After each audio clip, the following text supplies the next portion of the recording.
Okay,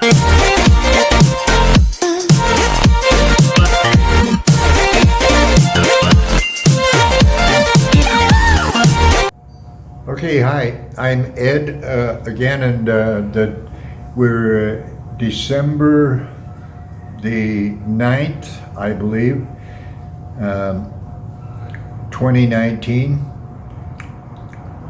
Another couple of days, the fireworks are going to start. It'll be Guadalupe Day here in Mexico, and there'll be fireworks everywhere. And right here, I'd like to put in memory of my beloved Luna, who died not too long ago, about 3 weeks ago, less than 3 weeks ago. Put this little clip of her, sorry, beloved Luna, right here. Okay, thanks Luna again. And what I want to talk about is to kind of continue a subject I started a couple of videos ago. It's based on the idea that God is imaginary, but I don't want to scare off the religious folks here. I'm not just poking fun at religion that's all imaginary nonsense and like that idea. No, here's what I'd like to discuss.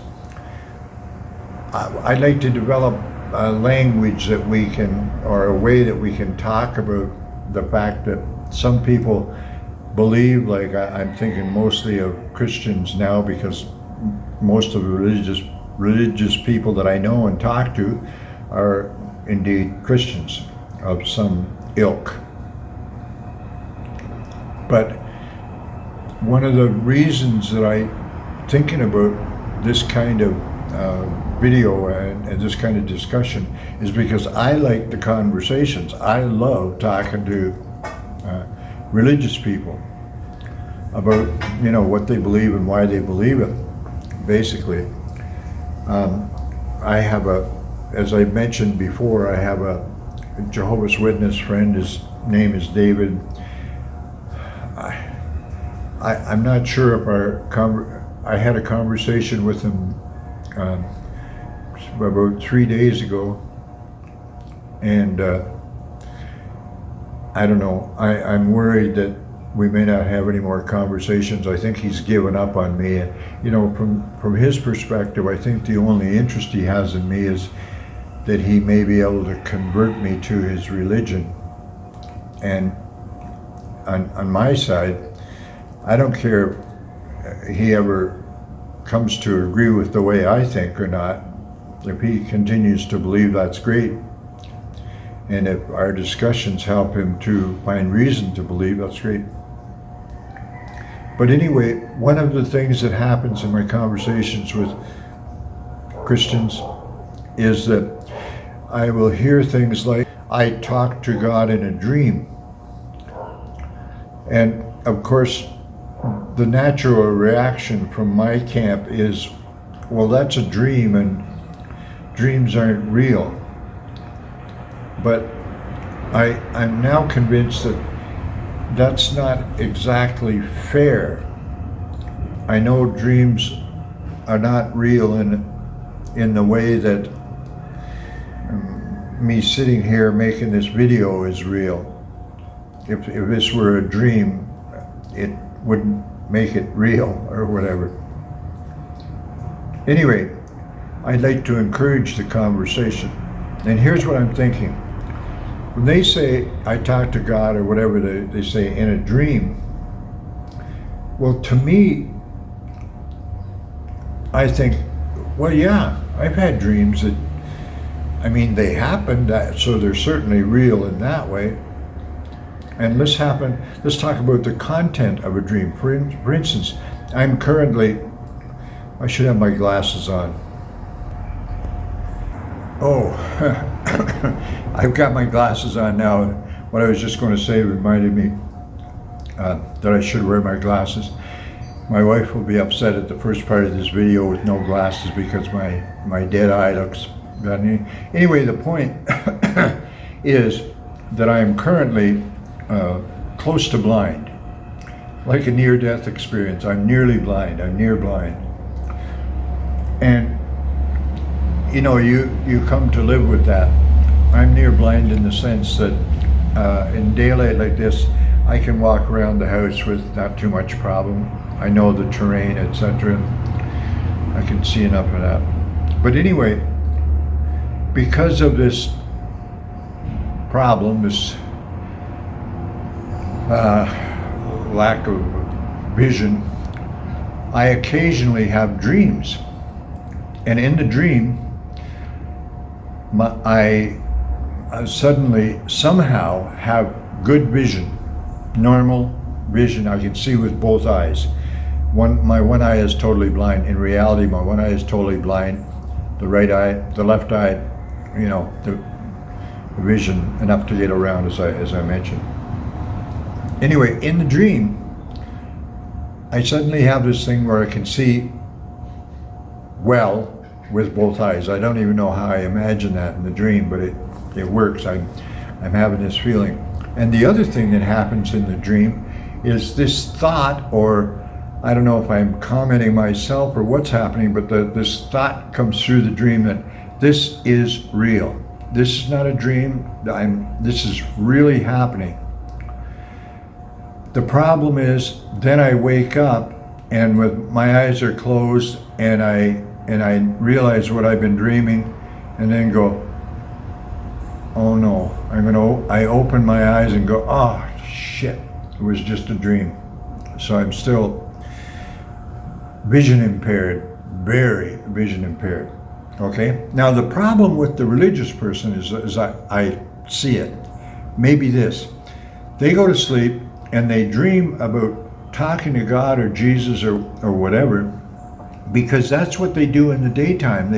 They read about this stuff. They believe it's real, and that's what they believe. These God and Jesus and whatever, or Jehovah, actually exist. So now they go to sleep and they dream that they have an encounter with God or whatever. And in the dream, they have the same thing that I have in my dreams, is this thought process or comment that this is real. This is not a dream. I am really talking to a deity or whatever. They have that thing. Now, so then they eventually, or soon, right away or whatever, they wake up. Now in their case, in my case, first of all, in my case, I dreamt that I could see, and as soon as I open my eyes, the reality hits me. I can't see. That was a dream. For the believer, I think what's happening is they wake up and they go, that was real.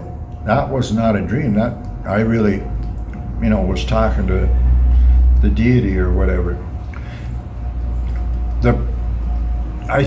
I'm not sure I'm solving any problem because in the conversation, if I state what I'm just saying now, it's imagination, and in that sense is not part of the real world or whatever, wherever I'm coming from.